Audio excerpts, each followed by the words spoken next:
మనం ఇప్పుడు స్వతంత్ర సమరయోధుల్లో ఒకరైన బిపిన్ చంద్రపాల్ గారి గురించి మాట్లాడుకోబోతున్నాం. బిపిన్ చంద్రపాల్ గారు భారత స్వాతంత్ర సమరయోధుడు, జాతీయవాది, నాయకుడు మరియు లాల్ బాల్ పాల్ త్రయంలో ఒకరు. బెంగాల్ విభజనకు వ్యతిరేకంగా స్వదేశీ ఉద్యమాన్ని నడిపిన ఆయన విప్లవ ఆలోచనల పితామహుడిగా గుర్తింపు పొందారు. కలకత్తాలో జన్మించిన పాల్ వందేమాతరం పత్రిక ద్వారా స్వరాజ్య భావనను వ్యాప్తి చేశారు.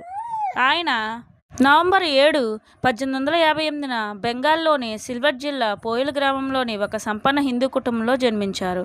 కలకత్తాలో విద్యనభ్యసించిన ఆయన ఉపాధ్యాయుడిగా, లైబ్రేరియన్గా, పాత్రికేయుడిగా మరియు సంపాదకుడిగా పనిచేశారు.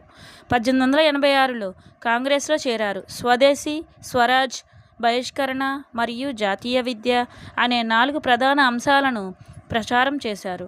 లాలా లజపత్ రాయ్, బాలగంగాధర్ తిలక్లతో కలిసి రాడికల్ జాతీయవాదానికి నాయకత్వం వహించారు.